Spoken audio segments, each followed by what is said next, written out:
Dove sta l'individuo nella nostra bestia? Siamo nel caso! Disgraziato. Con permesso.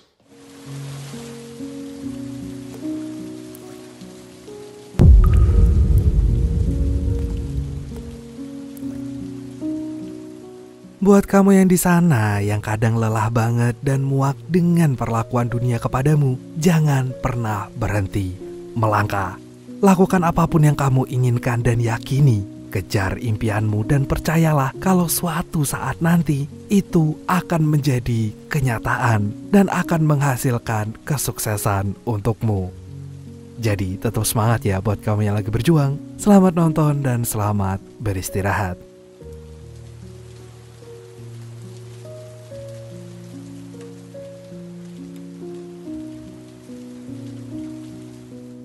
Cowok ganteng kayak saya ini bernama Martin Eden.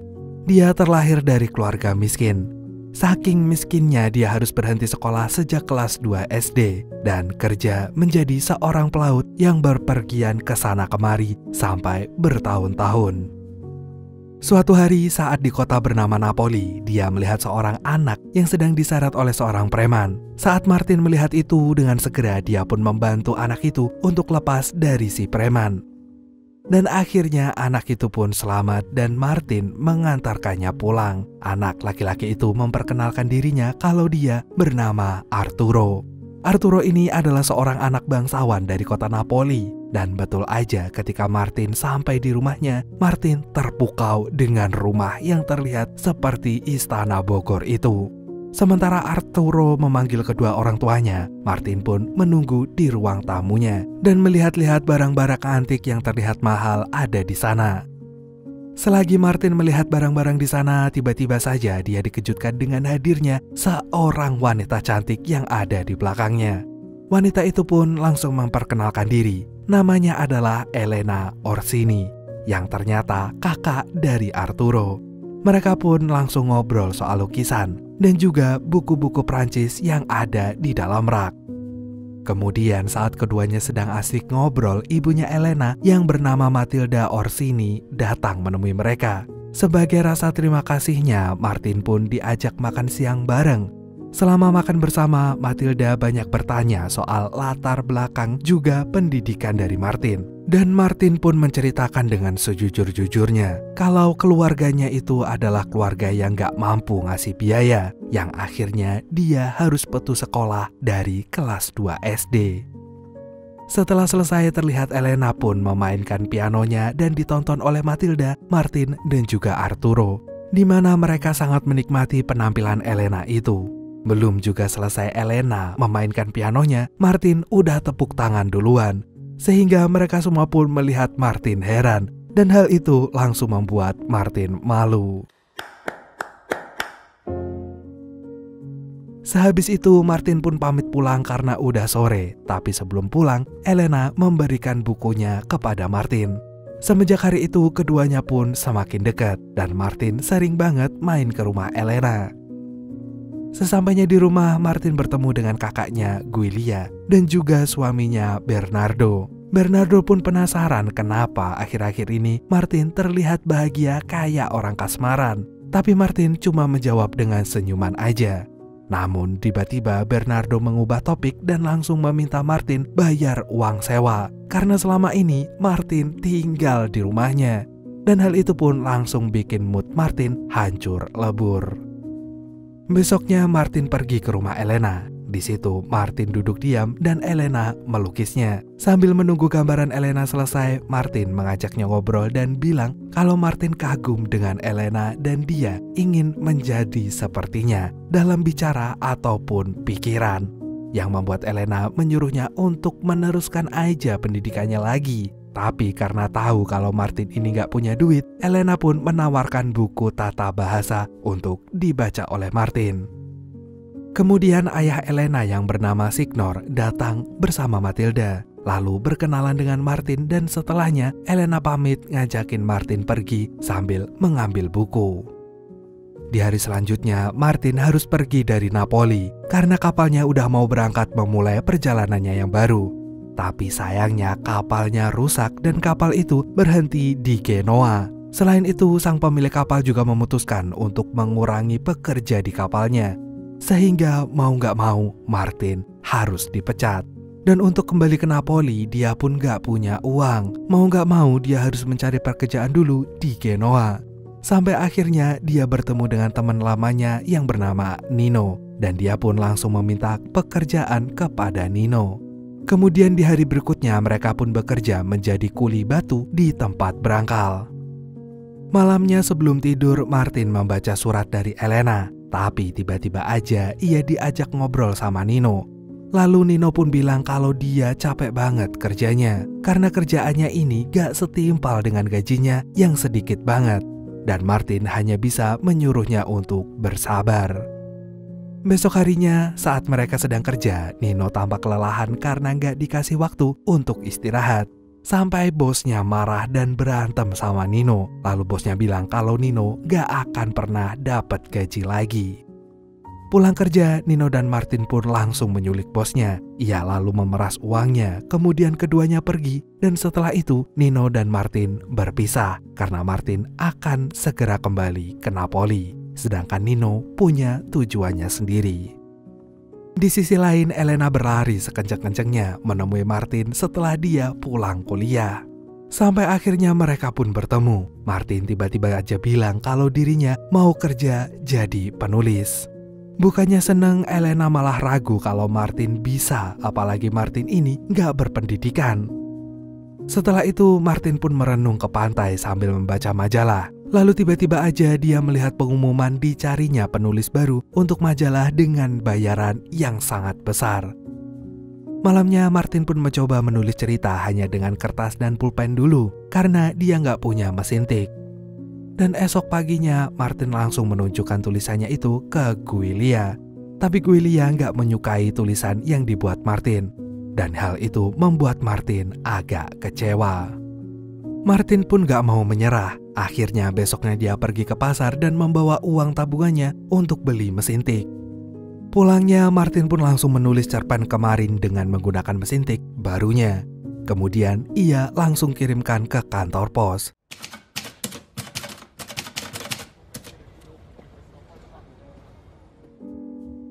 Besoknya Elena mengajak Martin pergi ke sebuah kafe bersama saudaranya yang lain.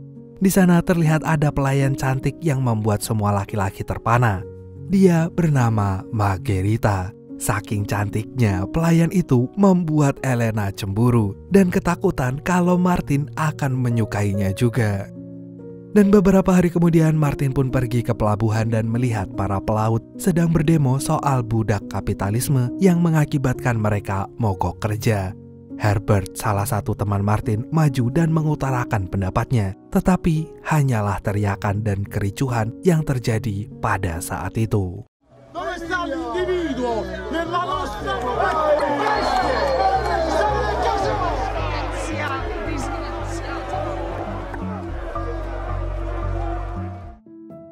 Sepulangnya Martin ke rumah, di saat dia sedang fokus mengetik, tiba-tiba aja kakaknya masuk dan memberikan sebuah paket.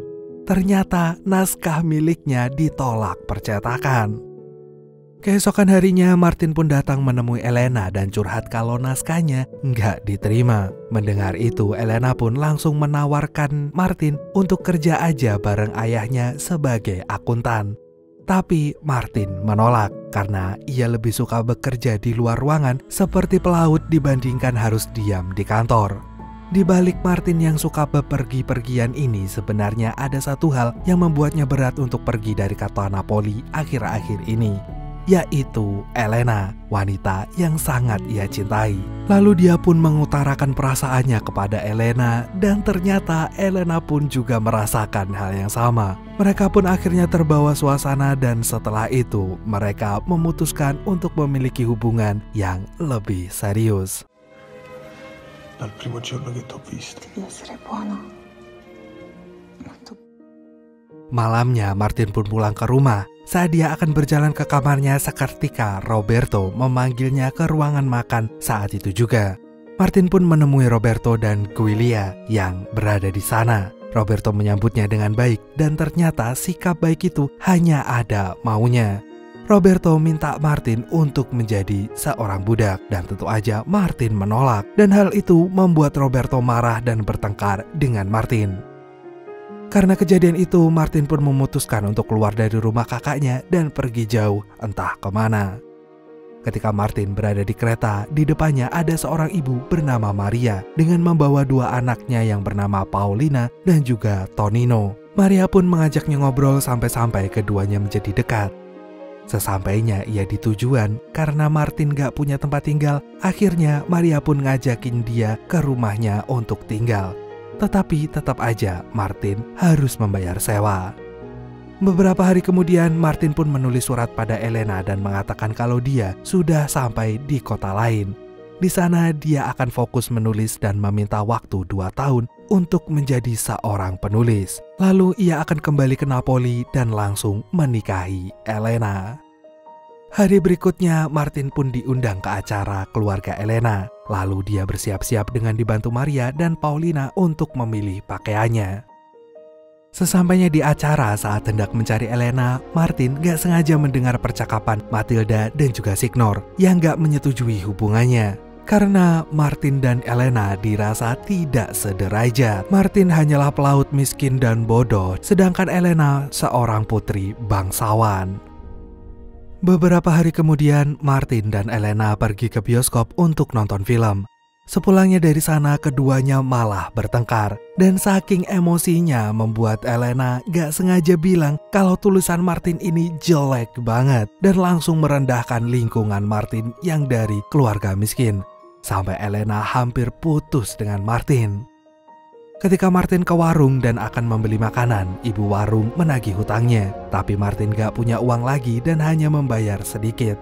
Ibu warung yang sedikit kasihan memberinya keringanan untuk membayar hutang. Tapi dia gak ngasih Martin buat ngutang lagi. Dan karena itu, Martin, Maria, beserta anak-anaknya gak bisa makan malam hari itu juga. Besok harinya karena Martin kehabisan uang, akhirnya ia pun memutuskan untuk menjadi pekerja di peternakan sapi. Tapi Martin tetap membarengi itu juga dengan nulis setiap ia pulang kerja. Ketika Martin di jalan pulang, tiba-tiba saja tubuh Martin melemas dan terjatuh begitu saja. Akibat terus-menerus bekerja membuat Martin kelelahan dan jatuh sakit. Maria dan anak-anaknya membantu merawat Martin. Kemudian Paulina datang membawa surat dan diberikan kepada Martin. Sekitar 3 surat berisi tolakan lagi, hingga sampai surat keempat, di mana Paulina membaca surat keempat yang ternyata mengatakan kalau naskah Martin diterima. Dan pada saat itu juga Martin diberikan uang atas naskahnya sebanyak 200.000 lira atau sekitar 100 juta rupiah. Wow. Akhirnya usaha Martin pun terbayarkan juga selama ini setelah ia mengalami kegagalan yang berkali-kali. Martin pun dengan haru memeluk Maria, Paulina, dan Tonino yang selalu mendukungnya bak keluarga kandung Martin. Martin memeluk mereka semua sambil menangis bahagia. Strada libera. Beberapa hari kemudian Martin pun jadi terus menulis. Hingga saat dirinya sedang fokus menulis, seseorang datang menemuinya yang ternyata itu adalah Elena. Martin yang melihat itu pun langsung memeluknya. Karena sudah lama dirinya gak bertemu dengan Elena. Dan mereka pun asik bermesraan untuk melepas rindu. Besoknya Martin dan Elena pun pergi menemui Signor untuk meminta restu hubungan keduanya. Namun ekspektasi gak sesuai realita. Signor tetap aja menolak hubungan mereka berdua dan terus-terusan meremehkan Martin yang dari keluarga miskin itu. Gak terima dengan hal itu, Martin pun langsung menyerang Signor dengan mencekiknya. Tapi gak lama dari itu Martin langsung melepaskannya setelah Signor mengingatkan kalau sampai Signor meninggoy akan membuat Martin dipenjara dan hidupnya akan semakin sengsara. 1 minggu kemudian, Martin dan Brice datang ke tempat di mana para pelaut masih aja berdemo. Tapi kini dengan diliput jurnalis. Brice menyuruh Martin untuk berpendapat di atas panggung. Martin pun naik ke atas panggung dan memberikan pendapatnya. Tapi pendapatnya itu langsung ditolak. Sehingga saat dia turun dari panggung, ia malah diteriaki dan langsung dikeroyok. Beberapa saat setelah itu, ketika Martin akan pergi ke warung, dia malah diusir oleh pemilik warung karena mereka nggak setuju dengan pendapat Martin. Iya, akibat ulahnya berpendapat di atas panggung kemarin, Martin sekarang masuk majalah dan membuat namanya semakin terkenal. Dan setelah mengetahui Martin sekarang dikenal orang karena pendapatnya masuk koran dan membuat orang-orang gak suka sama dia pun datang ke tempat percetakan majalah untuk menemui penulisnya yang bernama Joshua dengan ditemani Brice. Ketika Joshua keluar, Martin langsung menyerangnya dan memukulinya. Gak lama Joshua pun kabur dan Brice pun batuk-batuk kesakitan meminta pulang. Selesai mengantarkan Brice pulang, Martin langsung menemui Elena.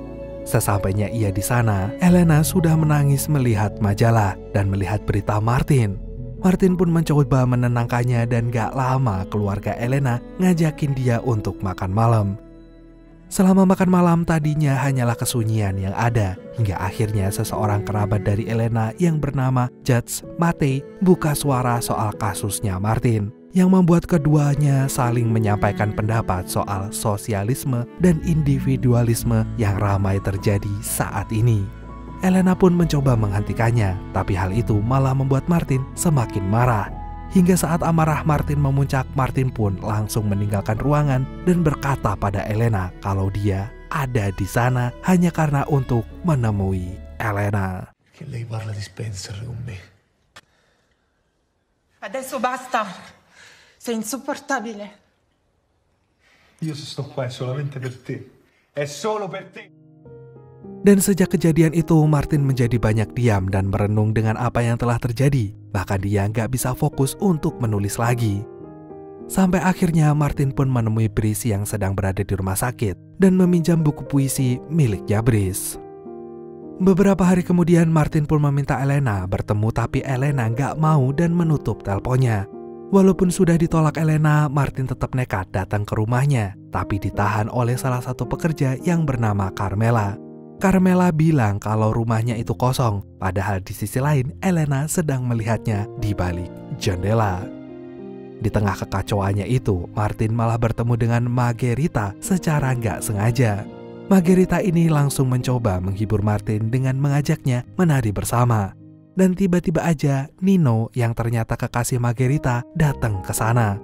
Walaupun berteman, tetap aja keduanya berkelahi. Hingga Nino pun gak jadi melawannya karena Nino tahu Martin lebih kuat darinya.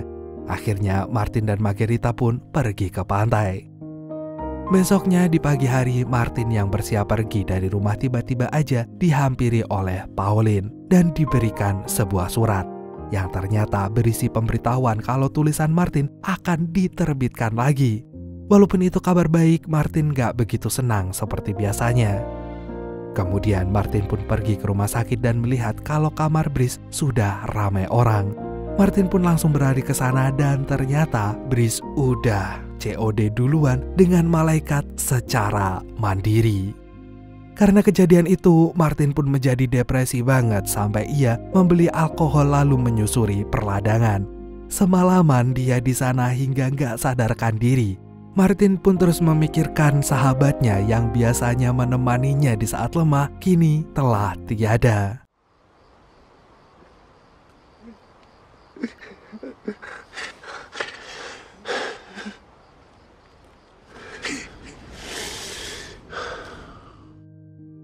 Bertahun-tahun kemudian, Martin berubah drastis. Martin sudah dikenal oleh banyak orang, dan Martin sekarang sudah punya rumah sebesar lapangan bola.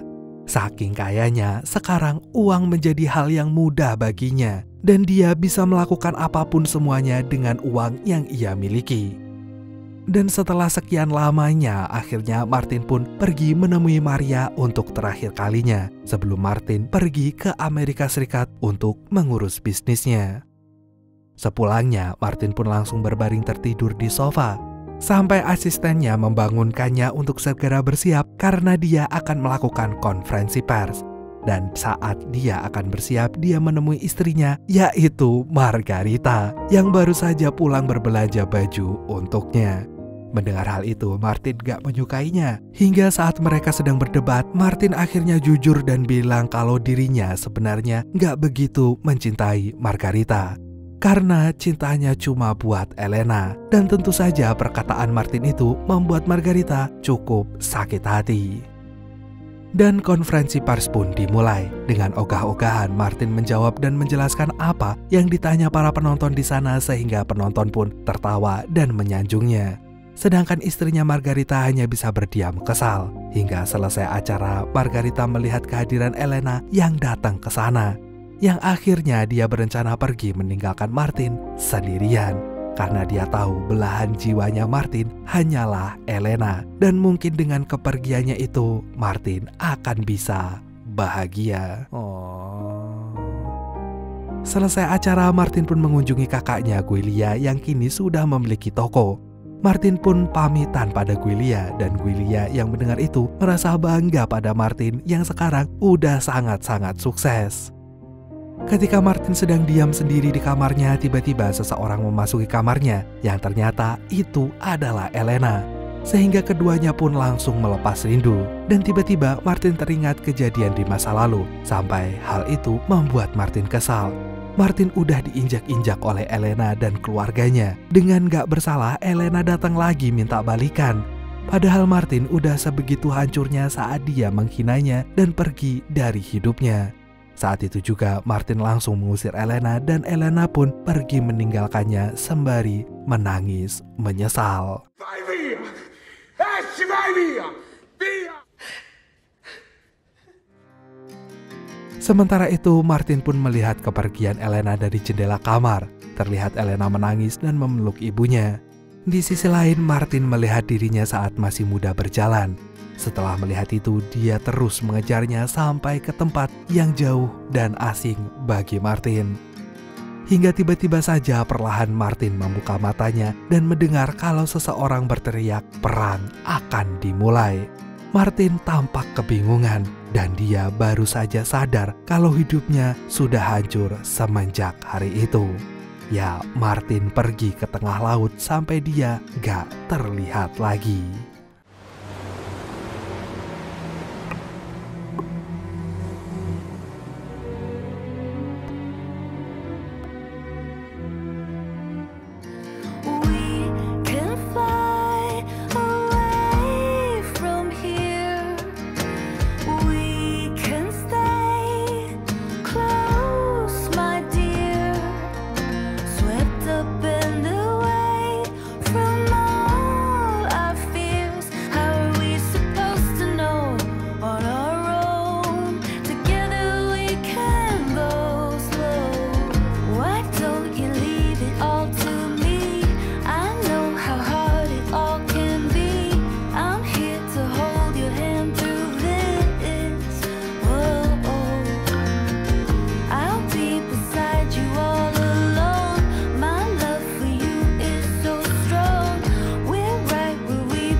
Your best kept secrets underground.